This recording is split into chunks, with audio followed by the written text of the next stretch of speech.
ఈ మనం ఈ కథల సిరీస్లో తెనాలి రామకృష్ణ కథలు చెప్పుకుంటున్నాం కదా. దాంట్లో భాగంగానే ఈ కథలు ఇదే పుస్తకం దీంట్లో నుంచి ఇవాళ కథ బంగారు మామిడి పళ్ళు అనే కథ అన్నమాట. ఈ బంగారు మామిడి పళ్ళ కథ ఏంటంటే, కృష్ణదేవరాయలు తల్లిగారు ఆమె మరణకాలంలో అవసాన దశలో చివరిగా మామిడి పండు తినాలనుంది ఒక కోరిక కోరారట. కోరితే అప్పుడు అది కాలం కాని కాలం, ఇప్పట్లోలాగా ఈ ప్రతి పండుకి ఒక సీజన్ ఉంటుందిగా. అప్పుడు మామిడి పండ్లు ఇప్పుడంటే ఏ సీజన్లో ఏ పండు అయినా దొరుకుతుంది, కానీ అప్పుడు దొరికేది కాదనమాట.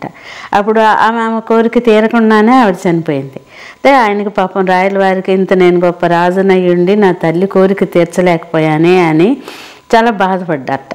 అప్పుడు గురువు గారు కదా తాతాచార్యుల వారిని అడిగారట, గురువుగారు నా తల్లి కోరిక తీరలేదు, చివరి కోరిక, నేను ఎంత మహారాజునైనా కన్న తల్లి కోరిక తీర్చలేకపోయాను, ఏం చేద్దాం ఎలాగో అని అడిగట. అడిగినప్పుడు తాతాచార్యుల వారు అన్నట్టు, దాందే ఉంది ప్రభు, ఆమె చివరి కోరిక ఏదన్నా కానీ కోరిక ఎవరిదైనా సరే అవసాన దశలో కోరిక తీరకపోతే ఆ వ్యక్తి ఆమె మరణించిన రోజున తిథి రోజున సమర్పించుకుంటే సరిపోతుంది. మీరు మహారాజు కాబట్టి మామూలు పండేమి ఇస్తారు, బంగారపు మామిడి పండు ఇవ్వండి అని చెప్పి సలహా ఇచ్చట. ఇస్తే సరే ఇది బాగుంది అని చెప్పి కృష్ణదేవరాయల వారు సరే అలాగే చేద్దామన్నట్ట. సరే సంవత్సరికం వచ్చింది. తాతాచార్యుల వారితో, గురువుగారు మీరు మరి అందరినీ పిలిపించి పండ్లు ఇప్పించండి అనగానే, సరే ఆయన అసలే ఆయనకి ఏంటి తన వాళ్ళు తన అని ఒక ఎక్కువ అభిమానం చాలా ఎక్కువ ఆయనకి. అందరినీ తన వాళ్ళందరినీ పిలిచి వచ్చి అందరికీ బంగారపు మామిడి పండ్లు ఇప్పించారట. మరోసారి సంవత్సరం వచ్చింది. ఇక ప్రతి సంవత్సరం ఇదే తంతు. అంతకంతకి జనాలు పెరిగిపోతున్నారు. ఖజానా ఖాళీ అయిపోతుంది. వందలు వేలల్లోకి వచ్చేసారు. మనిషికి 2 చొప్పున వేల మామిడి పండ్లు బంగారపు మామిడి పళ్ళు ఇవ్వాలంటే మాటలైన ఎంత మహారాజైనా.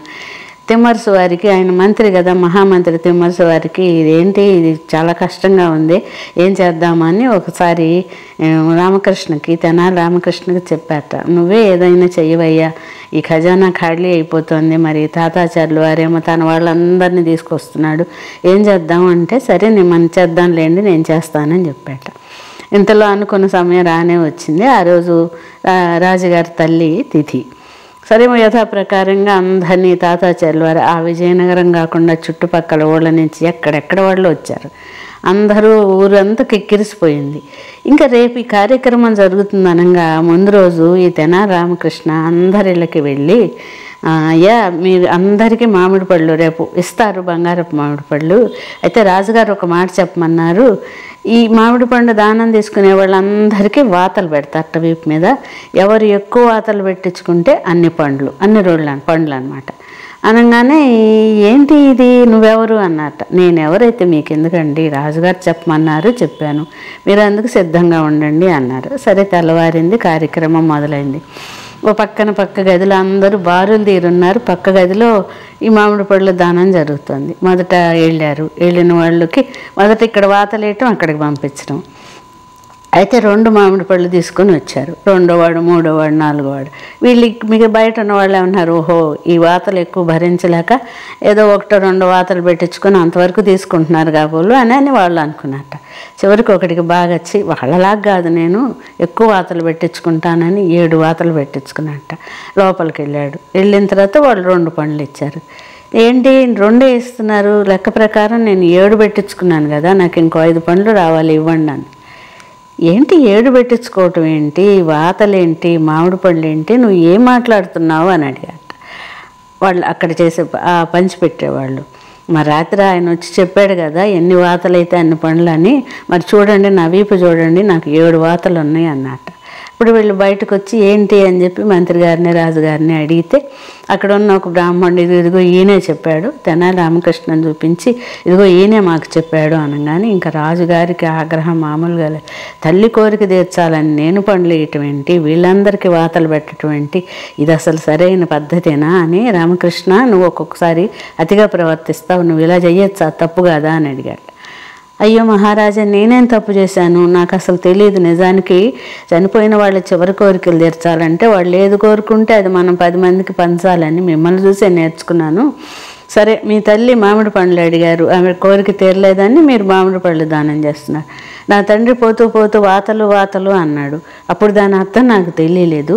ఇది చూసిన తర్వాత ఓహో మీ తల్లి కోరిక తీర్చడం కోసం మీరు మామిడి పళ్ళు ఇస్తున్నారు, నా తండ్రి కోరిక తీర్చడం కోసం నేను వాతలు పెడుతున్నాను అన్నట్ట. అనగానే అసలు ఇంక రాయల వారికి ఏం మాట్లాడాలో అర్థం కాలేదు. మంత్రి గారు వంక చూసేట. అప్పుడు మంత్రి గారు అన్నట్ట, తిమ్మరుసు, అవును మహారాజా, మీరు మంచి మనసుతోనే ఆలోచించారు, కానీ కొందరు దాన్ని దుర్వినియోగం చేస్తున్నారు. మీకు తెలుసా, మన ఖజానా అంతా ఖాళీ అయిపోతుంది. ప్రతి సంవత్సరం మామిడి పండు రూపంలో బంగారం వేల వరహాలు ఖర్చు అయిపోతుంది. దీనికి ఉపాయం ఆలోచించమని నేనే రామకృష్ణకి చెప్పాను, ఆయన ఇలా చేశారు అని చెప్పాట.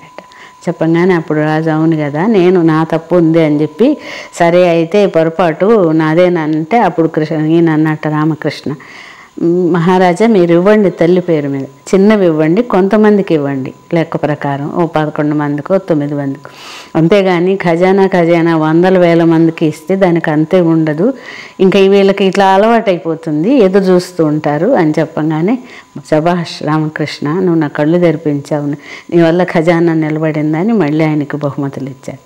ఇదంతా చూసిన తాతాచార్యుల వారికి ఇంకా కడుపులో మండిపోతుందట. ఇంకేం చేస్తాడు, ఏం చేయలేక ఊరుకున్నాడు. అది తెనాలి రామకృష్ణ సమయస్ఫూర్తి. అంటే హాస్యమే కాదు, చాతుర్యం కాదు. కొన్నిసార్లు రాజుకి ఉపయోగకరమైన ఖజానా క్షేమంగా ఉండటం కోసం ఏదైనా చేస్తాడనమాట. చూసారా ఎంత మంచి కథ.